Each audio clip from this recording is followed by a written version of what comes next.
হ্যাঁ, ব্লাশার বা সবকিছু ঠিক আছে। এখন হচ্ছে কন্ট্রোর। কন্ট্রোর আমরা করব সবসময় স্কিন টোন থেকে 4 থেকে 5 শেড ডার্ক কালার নিয়ে, বুঝতে পেরেছো? এবার আমি এখান থেকে নিচ্ছি এই শেডটা, কেমন? এই শেডটা নিয়ে ওর ফোরহেডটা দেখো অনেকটা আছে, এতটা মাপে আছে। হ্যাঁ, তো আমরা যদি ফোরহেডটাকে এই লাইনটা ধরি, এখানে হেয়ারটা একটু আগিয়েছে, এই লাইন ধরে যদি আমরা ধরি তাহলে ফোরহেডটার মাপটা কিন্তু এটা যায়।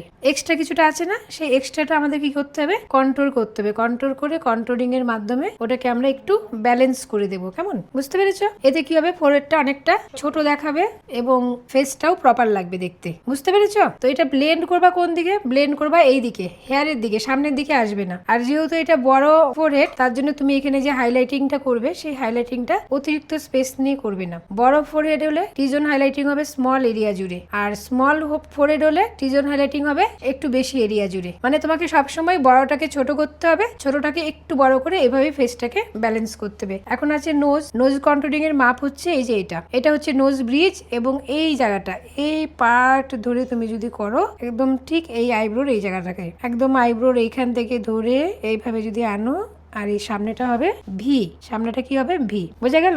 একদম এইখান থেকে, মানে এই যে নোজ ব্রিজ, এখানে খুব শর্ট স্পেস রাখবে, বুঝতে পেরেছো? এই দুটোকে যত ক্লোজ করবে এখানটা একদম শর্ট স্পেস থাকবে, তাহলে কি হবে? নোজটা অনেক বেশি শার্প লাগবে, কেমন? আর এটা ব্লেন্ড হবে তোমার নিচের দিকে এই জায়গাটাই, বোঝা গেল? আর অনেকে দেখবে এখান থেকে করো, এখান থেকে করবে না, একদম আইব্রোর ঠিক এই ক্রিজের এখান থেকে আসবে, এই জায়গা থেকে। আর এটা ব্লেন্ড হবে, চোখ বন্ধ করো, ঠিক এই দিকটাতে। আর যদি তুমি এই জায়গাটায় না করো তাহলে এই জায়গাটা কি হবে? ব্রড লাগবে। এই যে আইয়ের জয়েন্ট পয়েন্টটাকেও তোমার শার্প দেখাতে হবে, বোঝা গেল? এরপরে কি আছে আমাদের? এইখানটায় পাউট করো, একটু গালটা ছাবো। হ্যাঁ হ্যাঁ, এটা হচ্ছে চিক বোন। বোনটাকে আমরা এখানে কি করব? হাইলাইটার দেবো। আর নিচটাকে আমরা যদি একটু কন্ট্রোল করে দিই তাহলে এটা চেপে যাবে, এটা যখনই ডাউন হবে এটা একটু আপ হবে, আপ হওয়ার পর আমরা হাইলাইটার দেবো, তখন একটু আরেকটু শার্প হয়ে যাবে। তাহলে এখান থেকে আমাদের কি করতে হবে? ঠিক এই স্পেসে একটা কন্ট্রোলিং করে দেবো, বোঝা গেল? আর এখানটায় হবে হাইলাইট, বুঝতে পেরেছো? এইবার দেখো এইখানে গ্যাপ আছে আইব্রোজ আর হেয়ারের জয়নিং পয়েন্টে। এটা হেয়ারের স্টার্টিং পয়েন্ট, এটা আইব্রোজ এন্ডিং। এখানে যদি তোমার গ্যাপটা একটু বেশি থাকে তাহলে তুমি এইখান থেকেও দিতে পারো,